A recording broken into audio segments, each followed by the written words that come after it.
I stood on the threshold of my daughter's house, trying to save her from the ruins, and she shouted at me, "Go away, or I'll call the police," her voice trembling with rage and her eyes glistening with coldness. So I smiled, turned around, went and dialed the Realtor's number. If they want to lose their house so badly, then I will help them. You won't believe what I did. Before we continue, please subscribe to the channel and let us know where you're listening in the comments. Austin's face turned crimson as he slammed the credit report down on the break room table. Coffee sloshed from his mug onto the scattered papers. Bank statements I'd pulled from my jacket pocket. Printouts that told a story he never intended me to read. "Where the hell did you get these?" His voice cracked like a teenager caught stealing. I kept my tone level, the way I'd learned to speak to panicked contractors when a foundation started settling wrong. The bank called my house by mistake. Something about a late payment notice for Lindsay's address. I tapped the statement with one finger. $53,000, Austin, in gambling debts, secured against my daughter's house. He stepped closer, close enough that I could smell his cologne mixed with nervous sweat. The fluorescent lights above us buzzed like angry wasps. "This doesn't concern you, old man." "Doesn't concern me?" I spread the papers across the scratched table surface. "My daughter's about to lose her home because you can't stay away from poker sites, and it doesn't concern me?" Austin's expensive watch caught the harsh light as he swept the documents aside. Papers fluttered to the linoleum floor like dying leaves. "Stay out of my business, Clarence. I handle my own affairs." "Your affairs?" I bent down, collected each sheet with the same methodical care I'd once used to organize blueprints. "These credit lines are tied to Lindsay's house, the house she thinks is safe, the house she doesn't know you've been using as collateral." "She knows," but his voice wavered. "Does she?" I straightened up, holding his gaze. "Does she know about the second mortgage? The home equity line? The loan against her 401k?" Austin turned away, staring at the vending machine humming in the corner. His shoulders tensed under his pressed shirt. "I'm handling it." "By borrowing more?" I pulled out my phone, showed him the screenshot I'd taken of his latest credit application. "This one's for $30,000, against the same house." He spun around, snatched at my phone. I pulled it back, but not before I saw something flash across his face. Not just anger, but fear. Real fear. "You don't understand," he said, but the fight was draining out of his voice. "I had a system. It was working." "Your system is about to cost my daughter her home." "Your daughter?" Austin laughed, but it sounded hollow in the small room. "She's my wife, Clarence. Has been for 3 years. Time you figured that out."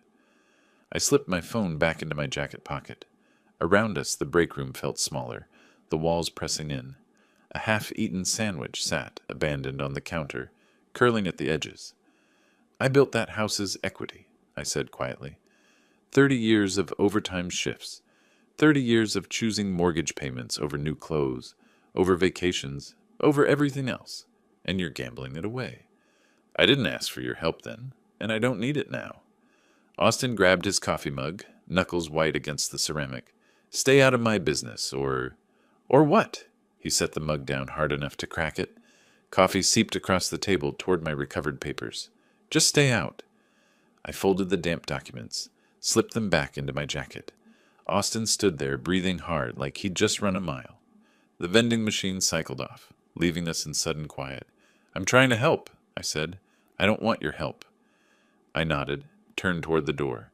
Behind me, Austin called out something about minding my own business, about knowing my place. But I was already thinking ahead, already planning. Lindsay would listen to reason. She had to. My footsteps echoed down the empty hallway as I checked my watch. 3:30. Lindsay would be home from her shift soon, and Austin wouldn't be back until after 6. Plenty of time for a conversation that might save her house. The engine ticked as it cooled in Lindsay's driveway. Through her front window, I could see the blue glow of that massive television Austin had bought last month. The one that probably cost more than most people's monthly mortgage payment. I sat for a moment, organizing my thoughts the way I'd once organized construction schedules. Step 1, show her the documents. Step 2, explain the danger. Step 3, help her find a solution. Lindsay opened the door before I could knock, phone pressed to her ear. "Mom, I have to call you back. Dad's here." She hung up, smiled that careful smile she'd been using since her wedding. This is unexpected. We need to talk. Her smile flickered. She stepped aside, gestured toward the living room, where Austin's gaming setup dominated one corner. Controllers and energy drink cans scattered across the coffee table. The house smelled like expensive candles and something else. Stress, maybe.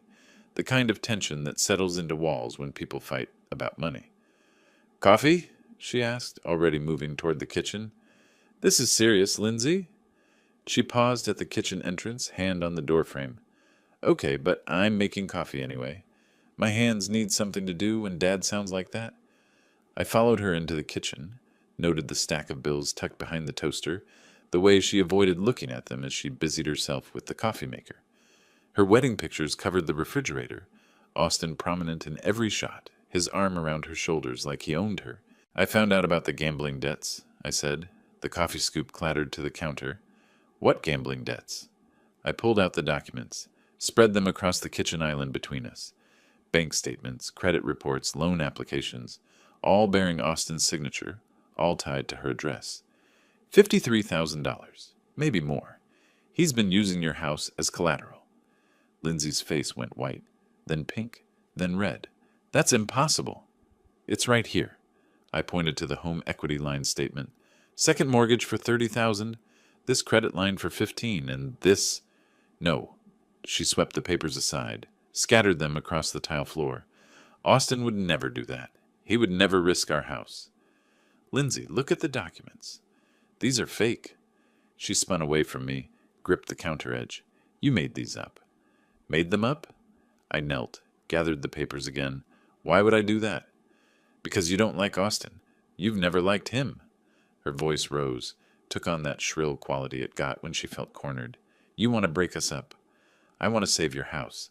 Our house is fine. She whirled around, eyes bright with tears. We make our payments. We've never been late. Because you don't know about these other payments. I held up the gambling site statements I'd printed. $2,300 last month. $1,500 the month before. Where do you think that money comes from? Lindsay pressed her hands over her ears. Stop it. He's borrowed against everything you own. Your car, your retirement, your house. Stop it! She lunged for her phone on the counter. Austin loves me. He would never hurt me. You're lying. I stood slowly, my knees protesting. Around us, the kitchen felt fragile somehow, like a stage set that might collapse if anyone spoke too loudly. I'm not lying, sweetheart. Don't call me that. Her fingers trembled as she scrolled through her contacts. Don't you dare call me that. Lindsay, get out. The words came out strangled, desperate. Get out of my house right now. Your house? I looked around at Austin's expensive purchases, at the bills she wouldn't read, at the wedding pictures where I barely appeared. This house I helped you buy, the one I co-signed for? Get out! She raised the phone like a weapon. Get out, or I'll call the police and tell them you're harassing us. Something cold settled in my chest. Not hurt. I'd moved past hurt somewhere between the coffee maker and her covering her ears. This was something else. Something clearer. I smiled. Lindsay blinked, confused by the expression. She'd expected anger, maybe pleading.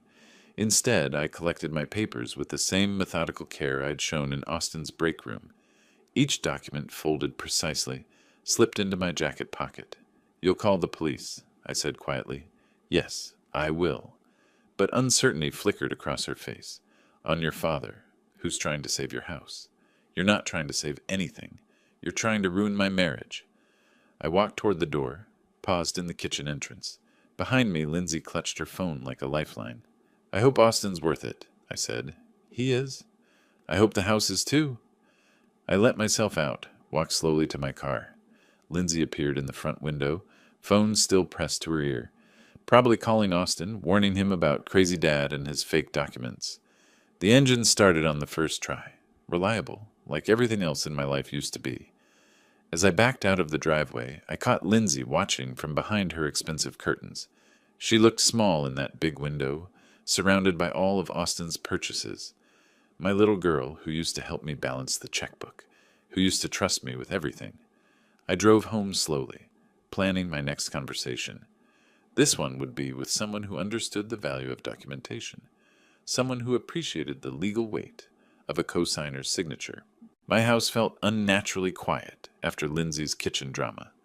I set my keys in the small wooden bowl by the door, the one Lindsay had made in 7th grade woodshop, and moved through rooms that suddenly seemed too large for one person.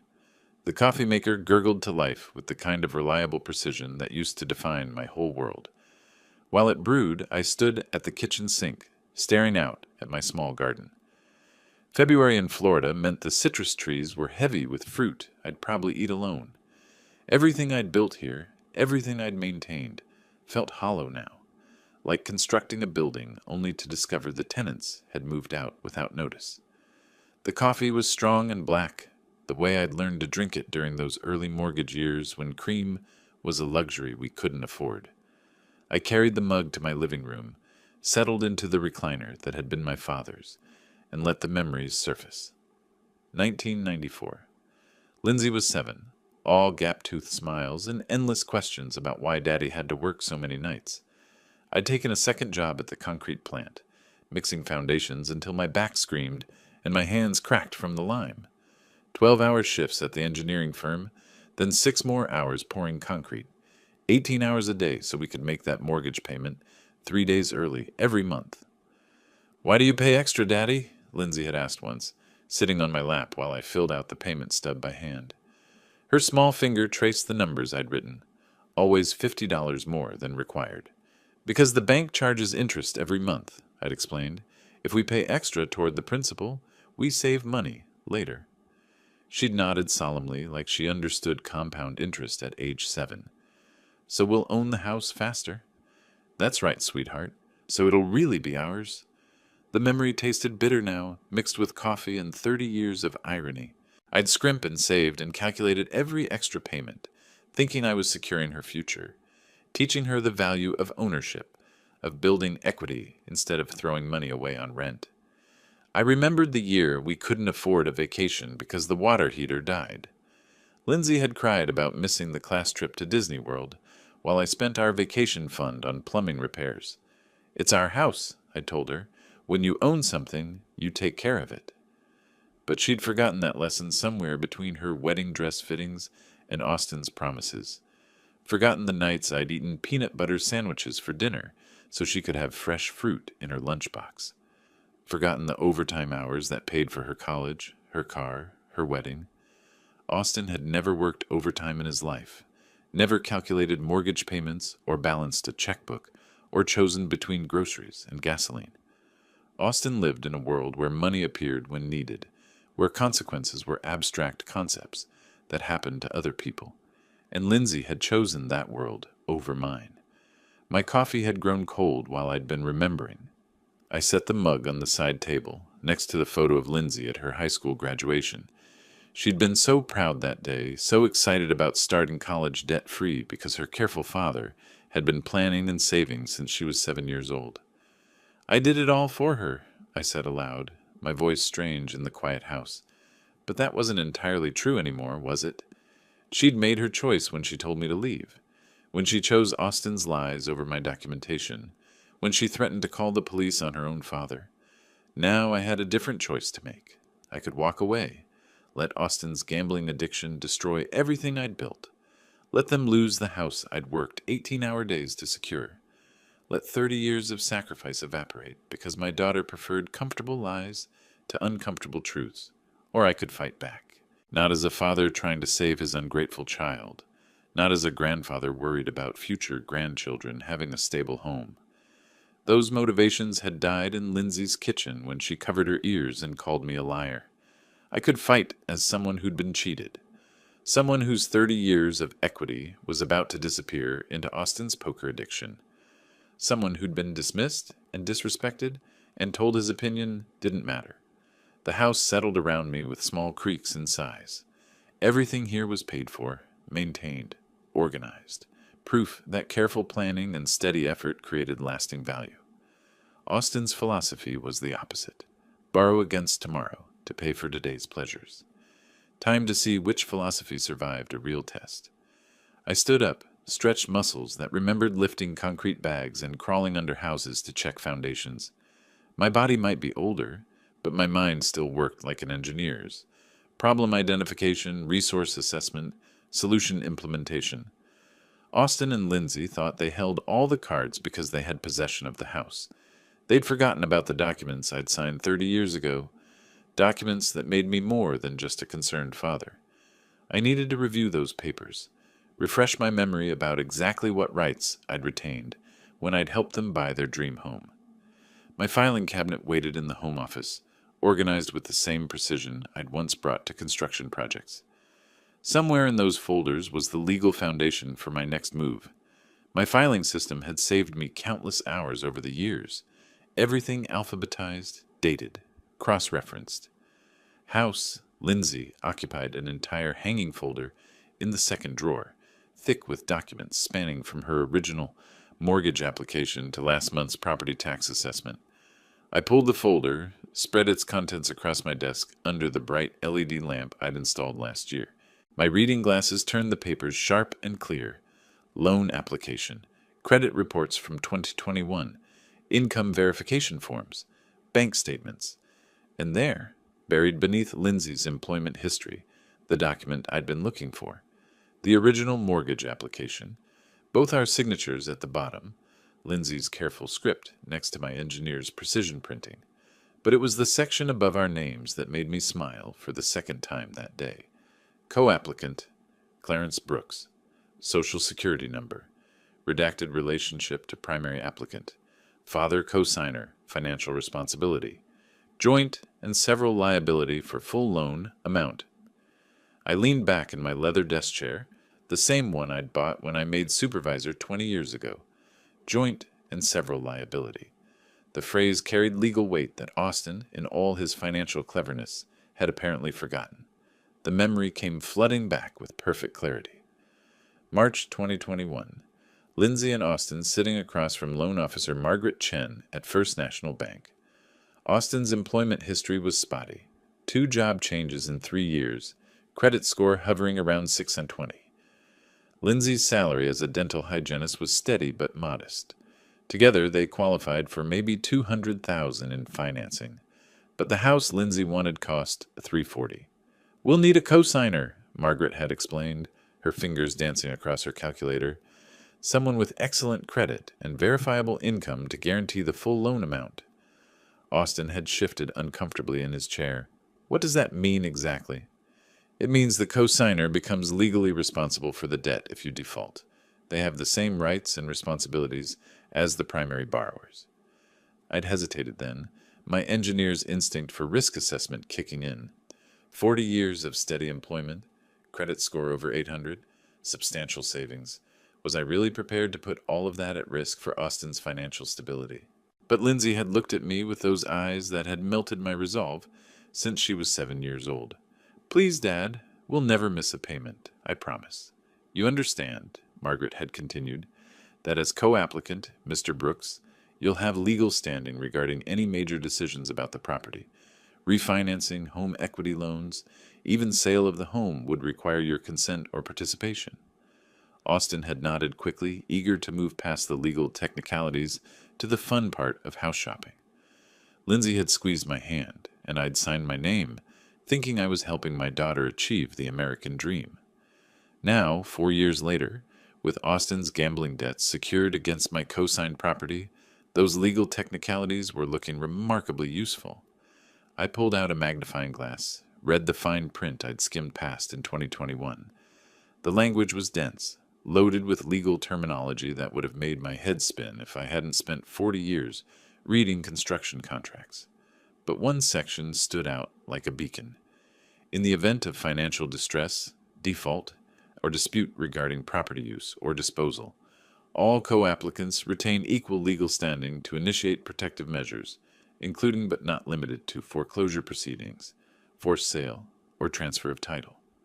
Forced sale. I set the document down, stared at my reflection in the dark window. Austin and Lindsay could threaten to call the police on a concerned father, but they couldn't dismiss a legal co-owner who discovered his investment was being gambled away without his consent. I pulled out my phone, scrolled to my contacts, found the number I'd saved 3 years ago when I'd helped Lindsay understand property taxes. Richard Chen, Margaret's brother, a real estate attorney who specialized in family property disputes. Tomorrow I'd make some calls. Not as a father trying to save his ungrateful daughter from her gambling husband, not as a grandfather worried about future family stability, as a co-owner protecting his investment. Austin thought he was clever, borrowing against property he didn't fully understand. Lindsay thought she could dismiss me because I was just dad, easily ignored when his opinions became inconvenient. They'd both forgotten the most important rule I'd learned in construction. Always check the foundation before you start building. And in this case, their foundation had my name all over it. I carefully returned each document to its proper place in the folder, slipped the folder back into its alphabetized position. Everything organized, everything documented, everything ready for the next phase.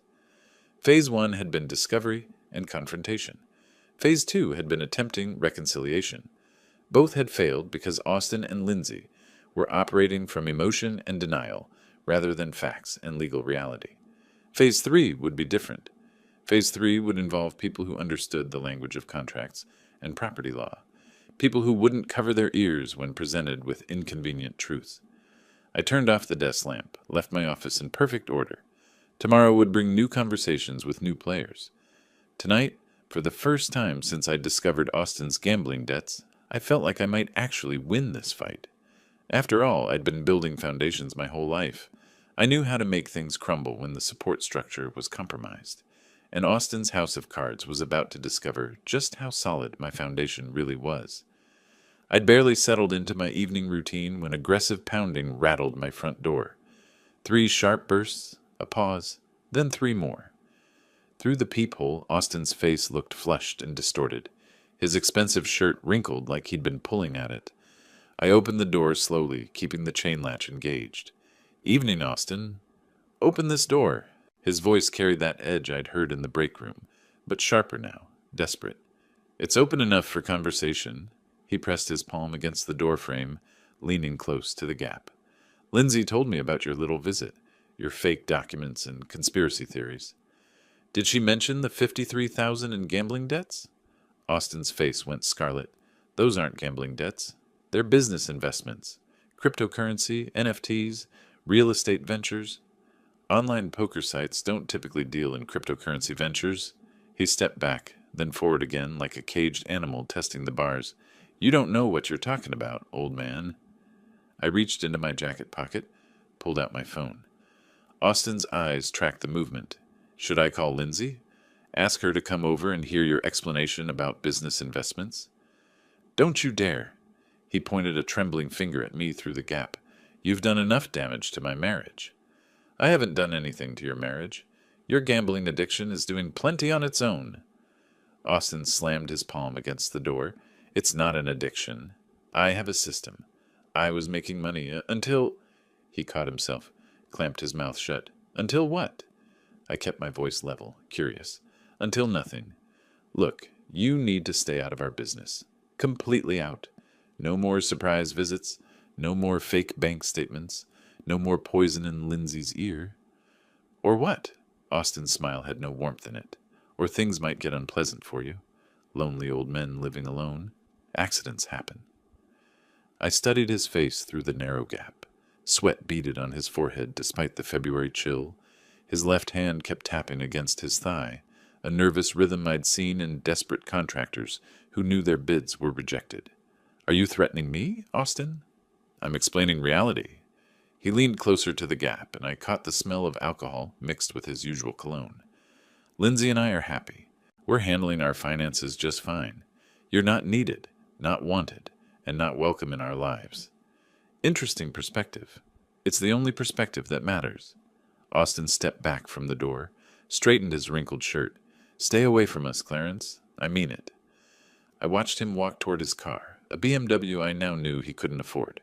The engine started with the smooth purr of German engineering, purchased with borrowed money. He backed out of my driveway too fast, tires squealing slightly on the asphalt. I closed the door, slid the chain free, then engaged the deadbolt. Through my living room window, I watched Austin's taillights disappear around the corner. His visit had accomplished the opposite of its intention. Instead of intimidating me, it had confirmed that legal action was my only remaining option. Austin was spiraling. The gambling addiction he wouldn't admit to was consuming not just his money, but his judgment. Threatening a man in his own home, making vague references to accidents. These weren't the actions of someone in control of his situation. I picked up my phone, scrolled through my contacts until I found the number I'd saved earlier. Richard Chen, Realtor. Tomorrow morning I'd begin transforming my legal discovery into concrete action. Austin thought he could intimidate me into silence. He'd forgotten that I'd spent 40 years dealing with contractors who promised the impossible, then threatened lawsuits when reality intervened. The difference was, this time, I held the legal cards, and unlike Austin, I knew exactly how to play them. Richard Chen's office occupied a corner suite in a glass building downtown, with market charts covering one wall and a view of the city's expanding skyline through floor-to-ceiling windows. He stood when I entered, extending a firm handshake that reminded me why I'd trusted him to help Lindsay understand property taxes 3 years ago. "Clarence, good to see you again, though I suspect this isn't a social call. I need a current market analysis." I settled into the leather chair across from his desk, pulled out the folder containing Lindsay's property information. "This address, full comparative market analysis, current conditions." Richard opened his laptop, began typing. "This is your daughter's place, isn't it? The one we worked on tax assessments for?" "It is." His fingers paused over the keyboard. "Everything okay with the family?" "Let's focus on the numbers first." Richard nodded, returned to his screen. I watched him work, the same methodical approach that had impressed me during our previous dealings. Charts appeared, neighborhood comparisons, recent sales data. After 20 minutes, he leaned back. "In this market, you're looking at $460,000, maybe $470 with the right buyer. The neighborhood's appreciated significantly since 2021. I made notes in my pocket notebook. Original purchase price was $340. Nice equity buildup. Current mortgage balance would be what? Around $280? $293, plus the additional $53,000 Austin's borrowed against it. Richard's professional expression didn't change, but something shifted behind his eyes. Additional borrowing, home equity line, multiple credit lines, all secured by the property. I see. Richard closed his laptop, leaned forward slightly. "Clarence, are we talking about a forced sale situation?" "We're talking about a legal partition action. I'm a co-signer on the original mortgage." Understanding dawned across Richard's face. Co-applicant rights. That changes everything. He reopened his laptop, pulled up different screens. Partition suits typically result in court-ordered sales. Timeline varies, but buyers know it's a motivated seller situation. Meaning you're looking at quick sale pricing, 420, 430 range. Still substantial equity, but not maximum value. I calculated quickly. 420 minus 293 in original mortgage, minus 53 in Austin's debts, minus legal fees and real estate commissions. Roughly $70,000 net proceeds, split between the parties according to their ownership percentage. Which brings us to my next appointment. Richard handed me his business card, wrote a phone number on the back. "That's my direct line. When you're ready to move forward, call me first. Partition sales require special handling." I shook his hand again, left his office with clarity about the financial landscape. Now I needed legal clarity about the procedural landscape. Donald Kessler's law office felt different. Darker wood, heavier furniture, walls lined with legal volumes that looked actually used rather than decorative. Donald himself was younger than I'd expected, maybe 45, with the careful precision of movement that came from courtroom experience. "Partition actions aren't common in family situations," he said after reviewing my documents. "Usually we see them in business disputes or inherited property conflicts." "What's the difference?" "Emotional complexity. Business partners might hate each other, but they understand spreadsheets. Family members, well, they take everything personally." Donald spread my mortgage papers across his conference table. "As co-applicant, you have more rights than you might think. You're not just a co-signer who guaranteed the debt. You're a legal co-owner of the property." "Meaning?" "Meaning Austin and Lindsay can't make unilateral decisions about refinancing, additional borrowing, or sale without your consent. They've already violated that with these gambling debts." Donald pointed to specific clauses in the loan documents. Florida law provides remedies for co-owners who can't agree on property use. Partition by sale is the nuclear option, forces a sale through court order, divides proceeds according to ownership percentages. Timeline? 30 to 90 days, depending on court schedule and whether they contest. Filing the petition starts a clock they can't stop. I made more notes, asked about costs, procedures, potential complications.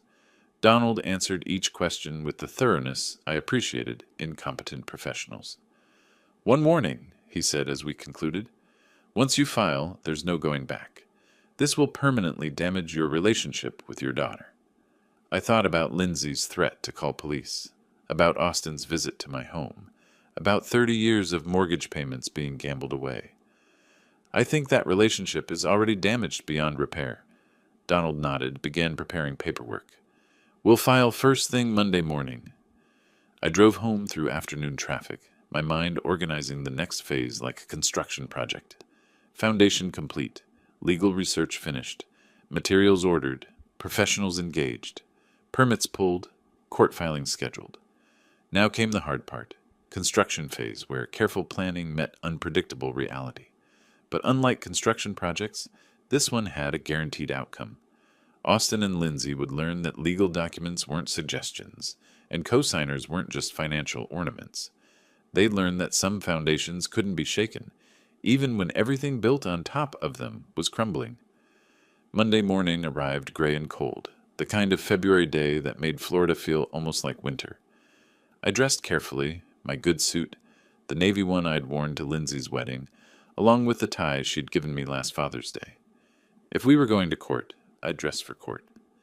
Donald met me in the courthouse parking lot, carrying a leather briefcase that looked like it had seen plenty of legal battles. "Ready for this?" "I've been ready since Friday." The courthouse steps were imposing, white limestone with columns that suggested permanence, justice, consequences that couldn't be argued away. Inside, metal detectors and security guards processed a steady stream of people handling legal business. Divorces, custody disputes, civil matters, criminal arraignments, all the ways life ended up requiring official intervention. We took an elevator to the 3rd floor, walked down a corridor lined with courtroom doors. The clerk of court's office buzzed with quiet efficiency, computers humming, printers working, people filing documents that would change lives. "Final review," Donald said, spreading our petition across a small table in the waiting area. "Petition for partition by sale, listing you as co-owner, Austin and Lindsay as co-defendants, property address, legal description, current liens and encumbrances." I read through each page carefully. My name appeared throughout the document, not as father or co-signer, but as plaintiff and co-owner. Legal language that transformed family relationships into property rights. "The filing fee is $450, Donald said, plus service of process costs for both defendants." I wrote the check without hesitation. 40 years of steady employment had taught me that some problems required financial solutions. This was cheaper than watching Austin gamble away my 30 years of equity payments. At the clerk's window, a tired-looking woman with kind eyes processed our paperwork with professional efficiency. "Case number CV 2025-187, she said, stamping each document with an official seal. "Initial hearing scheduled for March 15th, 9 a.m., courtroom C." The sound of the stamp was final, decisive. No more family discussions or emotional appeals. No more Austin's threats or Lindsay's denial. Just legal process, moving forward according to rules that couldn't be manipulated or ignored. "Service of process will be completed within 5 business days," the clerk continued. "Defendants have 30 days from service to file a response." Donald collected our certified copies, receipts, official notifications. "That's it. The machinery is in motion." We walked back through the courthouse corridors, past other people beginning or ending their legal battles. In the elevator, Donald reviewed the next steps. "They'll be served by Friday. Then we wait for their response, or more likely their panic. What if they try to refinance? Transfer the property? They can't. The LI's pendants we filed prevents any transfers or major financial changes until the case is resolved. I felt something settle in my chest. Not satisfaction exactly, but the relief that comes from proper preparation. like finishing a foundation pour and knowing it would cure correctly, support whatever was built on top. In the parking lot, Donald and I shook hands. I'll call you after they're served. Should be interesting. I drove home slowly, taking surface streets instead of the highway. My car radio played soft jazz while I processed what we'd accomplished. For the first time in weeks, Austin and Lindsay's choices couldn't affect me. The legal system would handle everything now, according to rules they'd have to follow, whether they liked them or not. At home, I filed my certified copies in the House Lindsay folder, right behind the original mortgage documents. Everything organized, everything documented, everything ready for whatever came next. My phone sat silent on the kitchen counter. Soon, very soon, it would start ringing. Austin and Lindsay would receive official papers from a sheriff's deputy, would realize this wasn't family drama they could dismiss with tears or threats. I made coffee, settled into my recliner, and waited. The next move was theirs, but the game was now being played by my rules. My phone started ringing Thursday afternoon. Lindsay's name appeared on the caller ID as I sat in my kitchen finishing a late lunch. I watched it buzz against the counter, let it go to voicemail. 2 minutes later, it rang again. Austin this time. I went to my living room, picked up a book, tried to read while my phone continued its electronic tantrum. By evening, I had 7 missed calls and 3 voicemails. The first message was Lindsay, her voice shaking. "Dad, please call me back. We got some papers today and I don't understand what's happening. Please just call me." Austin's message came an hour later. "What kind of game are you playing, old man? You think you can scare us with legal papers? This is family business, not some courtroom drama." The third message, Lindsay again, tears evident in her voice. "Dad, I'm begging you. Austin says you're trying to steal our house. That can't be true. Please call me back. Please." I deleted all 3 messages without returning the calls. Friday brought a text message marathon. Austin started early. "This lawsuit is ridiculous. No judge will side with you over family." Lindsay's texts were longer, more desperate. "Dad, I know we had a fight, but this is too far. Can't we work this out? I love you, but I love Austin too. Please don't make me choose." By evening, Austin's messages had turned threatening. "You're making a big mistake, bigger than you realize." I showed the text to Donald when he called with confirmation that both defendants had been served. "Standard reaction," he said. "Panic, denial, then anger. What matters is whether they file a response by the deadline." What if they don't? Default judgment. The court grants our petition automatically. Saturday brought a new wave of calls. I let them all go to voicemail, spent the day in my garden, pruning citrus trees and preparing beds for spring planting. Physical work helped me think, and I needed to consider my next moves carefully. Sunday's voicemail from Lindsay was different, calmer, more calculated. "Dad, Austin talked to a lawyer. He says this partition thing is just a scare tactic, that you don't really want to sell our house, you just want attention, so we're not going to play along. We're ignoring this whole legal circus until you come to your senses." I played that message twice, then called Donald. "They're not filing a response?" he asked. "Austin thinks it's a bluff." "Perfect.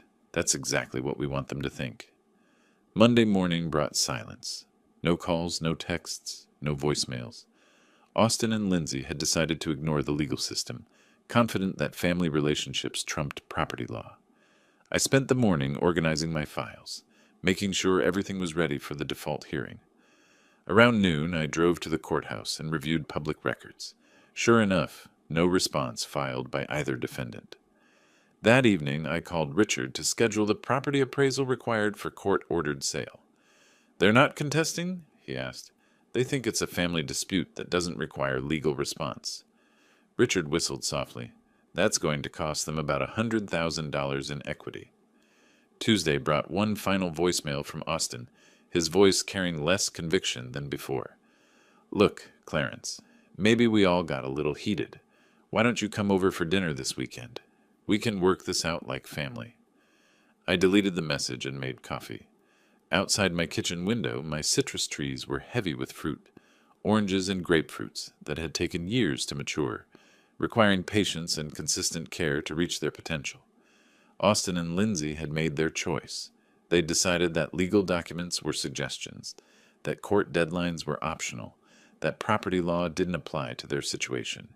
In 2 weeks, they'd discover how wrong they were. But by then, it would be too late to change their minds. The legal machinery I'd set in motion would complete its work, regardless of their family feelings or desperate last-minute appeals. I'd given them every opportunity to address the problem responsibly.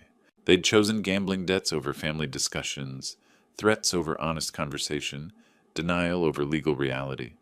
Now they'd live with the consequences of those choices, whether they understood them or not. Donald's call came Wednesday morning while I was watering my citrus trees. "I need to discuss something with you," he said, his voice carrying the careful tone lawyers use when delivering unwelcome news. "Can you meet me at my office this afternoon?" I arrived at 2 o'clock sharp, found him reviewing a thick file folder. "Partition disputes can get ugly," he began without preamble, "especially when defendants realize they're actually going to lose their property. Austin's already made threats. That's what concerns me." Donald pulled out several case studies, spread them across his desk. Property disputes involving gambling addicts follow predictable patterns. First denial, then anger, then desperate actions. I studied the documents. Police reports, restraining orders, incidents of vandalism and intimidation. You're suggesting I'm in physical danger. I'm suggesting that staying in your current home might not be wise while this plays out. The idea hadn't occurred to me, but as Donald outlined the risks, it made strategic sense. Austin was spiraling, his gambling addiction consuming not just money, but judgment. Cornering desperate people in their own homes rarely ended well. That evening, I drove through apartment complexes near downtown, looking for temporary housing that met my criteria. Month-to-month lease, furnished, good security, reasonable proximity to the courthouse. The Palmetto Gardens complex fit perfectly, modest but clean with coded entry and an office manager who asked no unnecessary questions. "How long do you anticipate staying?" she asked while processing my application. 2 to 3 months, depending on legal proceedings. She nodded professionally, handed me keys to Unit 2B. Utilities included, parking space 47. I spent Thursday evening packing essentials, clothes for 3 months, legal documents, basic personal items. Everything else stayed behind. The family photos on my mantle, the tools in my garage, the furniture I'd accumulated over 40 years of steady employment. All of it would wait for my return, assuming I chose to return. Friday morning, I loaded my truck with 3 suitcases and a box of legal files. Before leaving, I walked through each room of my house, checking windows, adjusting the thermostat, making sure everything was secure. In the kitchen, I stopped mail delivery and set up forwarding to my new address. The house would sit empty but protected, like a foundation waiting for construction to resume. The apartment felt strange after 30 years in my own home. Generic furniture, neutral colors, no history attached to any corner or surface. But it also felt safe, anonymous, removed from the emotional battlefield my family had created. I sat in the unfamiliar living room, looking out at a parking lot instead of my garden, and felt something unexpected: relief. For the first time in weeks, my phone wasn't ringing with threats or emotional manipulation. No one knew where I was except Donald and Richard, both bound by professional confidentiality. Austin and Lindsay could rage and scheme and threaten all they wanted. They'd be performing for an empty house, their anger echoing through rooms that no longer contained their target. My truck keys sat on the kitchen counter of apartment 2B, ready for whatever came next. The legal machinery would continue its work regardless of where I slept or ate breakfast. Court dates would proceed. Property evaluations would be completed. Sale orders would be executed. The difference was that now I could watch it all unfold, from a position of safety and strategic distance. Austin's gambling addiction was his problem. Lindsay's denial was her choice. The consequences of both were no longer my daily burden to carry. I unpacked my clothes into the apartment's small bedroom dresser, each item representing a practical decision to prioritize my well-being over family chaos. For 40 years, I'd been the responsible one, the reliable one, the one who solved other people's problems. Now I was solving my own problem, and the solution felt surprisingly liberating. From my apartment window, I could see the courthouse's clock tower 6 blocks away. Thursday afternoon, exactly 1 week after my relocation, my phone buzzed with a text from Richard. Appraiser completed evaluation. Report filed with court. Market analysis confirms our projections. 20 minutes later, my phone started ringing. Lindsay's number appeared on the screen, followed immediately by Austin's. I let both calls go to voicemail, made coffee, and waited. The voicemails revealed everything I needed to know. Lindsay, her voice shaking. Dad, someone came to our house today. A man with a clipboard and camera, measuring everything, taking pictures. He said it was court-ordered for something called partition sale. Dad, please call me. I'm scared. Austin barely controlled fury. What kind of sick game is this, Clarence? You sent some appraiser to our house? Our neighbors saw him, asked questions. You're embarrassing us. Call me back. Now. I deleted both messages, opened my laptop, checked the court's electronic filing system. The appraiser's report was already uploaded. $437,000 valuation, with detailed photographs and condition assessments. Professional, thorough, devastating. My phone buzzed again. Text from Lindsay. Dad, please just talk to us. We can work this out. Then Austin. This has gone far enough. Call me or I'm coming to your house. I smiled, knowing he'd find my house empty, my mailbox filling with forwarded correspondence he couldn't intercept. More calls throughout the evening. 7 from Lindsay, 4 from Austin, each voicemail more desperate than the last. Lindsay. Dad, I drove by your house. Your truck isn't there. Where are you? Why won't you talk to me? I know you're angry, but this is too much. Austin. You can't hide forever, old man. I found out appraiser was hired by some law firm. This isn't over. By Friday morning, they'd discovered the legal filing. Austin's voicemail was different, smaller, frightened. I talked to a lawyer. He says you can actually force us to sell our house, that we should have responded to the court papers. Clarence, please, can we meet somewhere? Can we figure this out? I spent Friday afternoon in the courthouse law library, researching similar cases, finding comfort in the systematic way legal precedent created predictable outcomes. Property law didn't care about hurt feelings or family dynamics. It cared about documents, signatures, ownership percentages, established procedures. Saturday brought a new wave of communication. Emails this time, since I'd stopped answering calls. From Lindsay's email account. Dad, I understand you're angry. Maybe I was wrong to threaten to call police. Maybe Austin has been borrowing too much money. But forcing us to sell our home? This will destroy our credit, our marriage, our future. Please don't do this. From Austin. Look, I admit I have a gambling problem. I'll get help. Gamblers, anonymous, counseling, whatever you want. Just stop this lawsuit. We can pay you back over time. I forwarded both emails to Donald with a brief note. For the file. Sunday evening, my phone rang 15 times. I turned off the ringer, went to bed early. Monday morning brought new developments. Richard called with updates. 3 potential buyers submitted offers over the weekend. All cash, quick closing. The forced sale pricing is attracting serious interest. How much? Highest offer is $425. $10,000 below appraisal, but guaranteed 30-day closing. While I was talking to Richard, my phone buzzed with another call. Austin again. This time, when it went to voicemail, I could hear Lindsay crying in the background. Austin's voice defeated. Clarence, I know you can hear me. We drove around looking for your truck, asked your old neighbors if they knew where you went. No one knows anything. You disappeared like you planned this whole thing. A long pause, then. We're going to lose our house, aren't we? The lawyer says we waited too long to respond, that the court will just take it away from us. 30 days. We have 30 days to find somewhere else to live. Another pause. I'm sorry. Lindsay's sorry, too. We were wrong about everything. The gambling, the threats, telling you to stay away. But please don't make us homeless. We're family. I saved the voicemail, forwarded it to Donald with a note. Evidence of acknowledgement. Family? They'd discovered that word again, now that legal consequences were bearing down on them. Family hadn't mattered when they'd covered their ears and called me a liar. Family hadn't mattered when Austin threatened me in my own home. Family hadn't mattered when Lindsay chose his gambling addiction over my 30 years of sacrifice. But now, facing the loss of their home, suddenly we were family again. The irony was perfect, and perfectly meaningless.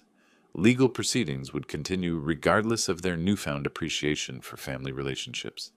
The house would be sold, the proceeds divided according to ownership percentages, and justice would be served through proper channels.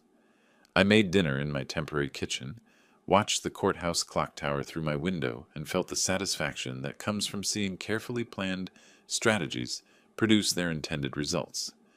The for sale sign appeared on Tuesday morning. I didn't see it installed. That happened while I was at the bank, depositing a small consulting check from my former employer. But Richard called with photo confirmation, professional yard sign, multiple listings service number, motivated seller, rider attached below. "We already have showing appointments scheduled for this afternoon," Richard said. "2 cash buyers, 1 investment group.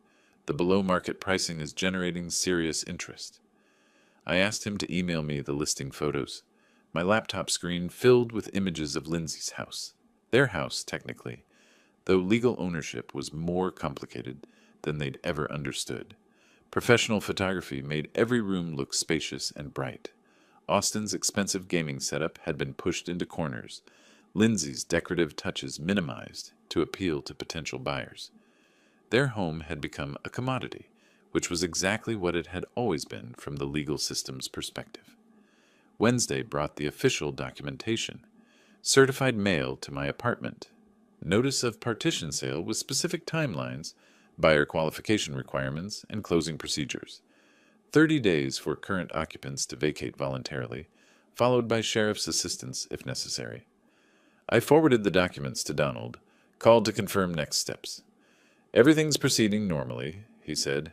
"They haven't filed any motions to delay or contest, which suggests they've finally accepted reality. Or they're planning something desperate. Possibly, but legally there's nothing they can do at this point. The sale will complete regardless of their cooperation." Thursday afternoon, Richard called with updates. We accepted the offer from the cash buyer. $425,000, 15-day closing, no contingencies. Your net proceeds will be approximately $78,000 after legal fees, real estate commissions, and outstanding mortgage balance. $78,000. Not a fortune, but substantial compensation for 30 years of mortgage payments on a house I'd never lived in. Money that represented justice served through proper legal channels, rather than family emotional manipulation. When do they need to be out? Closing is scheduled for March 28th. They need to vacate by March 25th to allow final walkthrough and key transfer. I marked the dates on my calendar, felt something settle in my chest. Not satisfaction exactly, but the calm that comes from seeing complex projects reach completion on schedule. Friday brought a surprise. Lindsay appeared at my old house, saw my truck wasn't there, sat on my front porch for an hour waiting. My neighbor, Mrs. Patterson, called to tell me. "She looked terrible," Mrs. Patterson said, "crying, checking her phone constantly. Finally left a note under your door and drove away." I drove over that evening, retrieved the note. Lindsay's handwriting, usually neat, looked shaky. "Dad, I know you're avoiding us, but we're running out of time. We found an apartment but need first month, last month, security deposit, moving costs. Austin's trying to get a loan, but his credit is destroyed from the gambling. Could you please just talk to us? We're going to be homeless in 3 weeks. Your granddaughter, Lindsay." She'd signed it, "Your granddaughter, Lindsay," as if reminding me of our relationship would change my legal strategy, as if family sentiment could override property law and court orders. I filed the note with my other legal documents and drove back to my apartment. The weekend passed quietly. My phone didn't ring. Austin and Lindsay had apparently exhausted their communication attempts. Sunday evening, Richard called with final details. Closing scheduled for Thursday, March 28th, 10 a.m. Bank attorney, buyer's attorney, and myself. You don't need to attend unless you want to. I'll be there. Excellent. Bring photo ID and social security card. We'll handle everything else. March 25th arrived gray and windy. From my apartment, I could see moving trucks on several streets. Late winter was popular for relocations. I wondered if Austin and Lindsay had managed to find their moving truck, their new apartment, their temporary solution to the consequences of their choices. My phone remained silent. No last-minute pleas, no final attempts at emotional manipulation. They'd apparently accepted that their former relationship with me was over, replaced by legal procedures they couldn't influence or avoid. Thursday morning, I dressed in my good suit, gathered my identification documents, and prepared to attend the closing that would officially end this chapter of my life. The legal system had worked exactly as Donald promised. Property disputes were resolved through established procedures, rather than family arguments. Justice was served through professional channels, rather than emotional appeals. In 4 hours, I'd receive a check that represented vindication of every principle I'd tried to teach Lindsay about financial responsibility, legal consequences, and the importance of treating family members with respect. Whether she'd learned those lessons remained to be seen, but the teaching phase was definitely over. The closing took place in a sterile conference room downtown, fluorescent lights humming over documents requiring signatures. Proceeds to plaintiff Clarence Brooks, the bank attorney read, $78,437. I signed where indicated, watched 40 years of property involvement reduced to electronic transfers and official stamps. By noon, my phone buzzed with bank confirmation of the substantial deposit, more money than I'd seen at once since retirement. Richard shook my hand in the parking lot. "Pleasure working with you, Clarence." Donald was more direct. "Justice served." Back at my apartment, I found a voicemail from Lindsay. "Dad, we moved out yesterday. Austin found a job in Jacksonville, so we're starting over there. I wanted to say, I understand now. About the money, about Austin's gambling, about why you did what you did. I'm sorry it took losing our house for me to see it. I hope someday you'll forgive us. I love you." I played the message twice, then deleted it. Understanding consequences was different from earning reconciliation. Over the weekend, I toured condominiums in a golf course community. Most of our owners are former engineers, teachers, middle management, the sales agent explained, people who saved consistently and planned for retirement, people who understood that financial security came from systematic effort rather than gambling schemes, people who treated legal documents as binding rather than suggestions. I made an offer on a corner unit with a garden view. Austin and Lindsay were starting over in Jacksonville with damaged credit and expensive lessons about disrespecting family and legal obligations. They'd chosen threats and denial over responsibility, assuming family relationships exempted them from consequences. Thursday afternoon, I walked through my new condo, sunlight streaming through windows overlooking the golf course. I'd join the retirees there soon, not as someone fleeing family obligations, but as someone who'd successfully defended his legal rights against people who'd mistaken kindness for weakness.